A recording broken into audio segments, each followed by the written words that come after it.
Umaga pa lang ay bumiyahe ka na sakay sa bus papuntang probinsya. Naya ka kasi ng mga kaibigan mong mag-swimming daw kayo sa probinsya nila. Madali lang naman bumiyahe, isang sakay lang ng bus. Naiwan ka kasi nila, may work ka pa kasing dapat tapusin. Kaya sabi mo, susunod ka na lang. Sayang, sabi ng kaibigan mo. May sariling sasakyan pa naman sana. Okay lang, sabi mo. At least tahimik ang biyahe mo. Makakapagpahinga ka sa bus habang papuntang probinsya. Sinunod mo naman ang bili nila. Umaga ka umalis para maaga ka rin makapunta doon. Sinabi kasi ng kaibigan mo na hindi magandang maabutan ka ng dilim papunta sa kanila. Madalang ang tricycle na dumadaan para masakyan pa diretso sa bahay nila. Wala kasi sa highway yung bahay ng kaibigan mo. Malapit sila sa dagat kaya sasakay pa ng tricycle paloob sa kanila. Hindi ka naman nag-aalala. Maaga kang biyahe. Mabilis naman ng bus na sinasakyan mo. Relax na relax ka sa tanawin ng bintana. Puro puno at kabundukan lang ang makikita mo. Maganda rin ang panahon. Asul ang kalangitan at ilang mga puting ulap. Ramdam na ramdam mo ang sarap ng outing. Maya-maya lang ay natanaw mo na sa bintana ang dalampasigan. Alam mong malapit ka na pag nakita mo ang dagat. Ilang kilometro na lang nandun ka na. Nag-stop over muna kayo para mananghalian. Buwaba ka ng bus at bumili lang ng sandwich at maiinom. May biskuit ka pa naman sa bag at iba pang kutkutin. Okay na to. Pangtawid gutom lang naman, sabi mo. Kakain na lang ako ng marami pagdating sa bahay nila. Sabi mo sa sarili mo. Sumakay ka na ulit sa bus at bumalik na ito sa highway. Diretso na sa patutunguhan mo. Mga ilang minuto lang ay nagpalinga-linga ka parang hindi umaandar ang bus. Tumingin ka sa bintana. Nakahinto rin ang mga sasakyan sa labas. May nagbangguan na truck sa unahan natin kaya traffic. Iilan lang ang nakakalusot kaya mabagal ang takbo natin. Narinig mong sabi ng konduktor. Napatingin ka sa relo mo. 3:00 na ng hapon. Ina-expect mo naman pa naman na dapat bago mag 5:00 ng hapon, nasa bahay ka na ng kaklase mo. Napabuntong hininga ka na lang. Niyakap ang bag mo at binagsak ang balikat. Kinuha mo ang cellphone mo.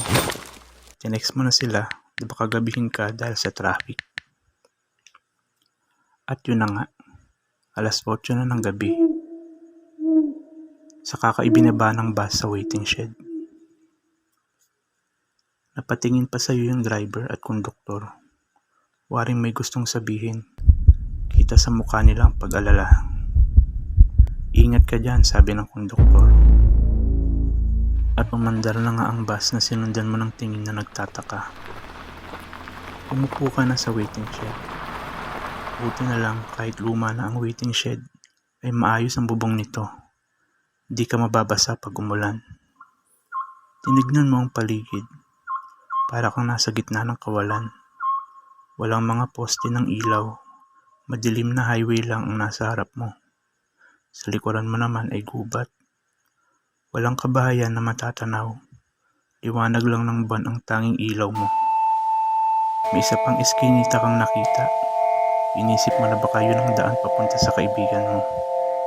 Gusto mo na sanang lakarin. Kaso, masukal. Baka tukain ka pa ng ahas. Saka baka mali yung iniisip mo. Maligaw ka pa. Naghintay ka na lang ng tricycle. Kalahating oras na, wala pa rin dumadating na masasakyan. Kahit sa highway, wala nang dumadaan. Ramdam mo ang pag-iisa nang biglang may kumalsok sa likuran mo. Naghahagik-gikan sila. May tumatawa sa likod mo. Napatayo ka. Di mo alam kung anong gagawin, kung lilungan ka ba o hindi. At hahanapin kung saan nanggagaling ang tunog. Nagpalinga-linga ka nang biglang may bumagsak sa bubong. Di mo alam ang gagawin mo. Hinawakan mo na lang na mahigpit ang bag mo. Maya-maya lang ay may kumalaskos naman sa mga damuhan doon sa kabilang highway. Laking gulat mo, marami sila. Mga itim na nilalang na pula ang mga mata. Maliliit lang ang mga ito kasing laki lang ng mga batang 5 taong gulang. Di mo alam ang gagawin. Wala kang mataguan. Waiting shed lang ang meron. May sumulpot na rin sa mga haligi nito. Yung isa ay gumagapang pababa galing sa bubong. Napapalibutan ka na nila. Gusto mo mang tumakbo, di mo magawa kasi iniisip mo na baka yun talaga ang gusto nila. Maligaw ka para hindi ka na makakita. Ang waiting shed lang ang palatandaan at hintayan ng mga tao. Kapag umalis ka doon, di ka nila makikita. Naghakit-gikan sila. Katabi mo na sila. Mga nakaupo sa harap at likod mo. Sinusuri ang iyong itsura. Ang iba ay hinahawakan ka pa sa binti at balikat. Hindi ka makagalaw. Hindi mo na alam yung gagawin. May lumapit pa sa'yo at hinahaplos ang iyong mukha. Kitang-kita mo ang mga matulis na ngipin habang nakangiti sa'yo. Nang bigla kang nakarinig ng busina ng kotse. Dumating na ang mga kaibigan mo. Hoy, ano na? Sabi ng isa. Pinuntahan ka namin dito. Wala na masasakyan na tricycle eh. Tulala ka pa rin. Ngunit lahat ng nilalang nakasama mo kanina ay nawala na.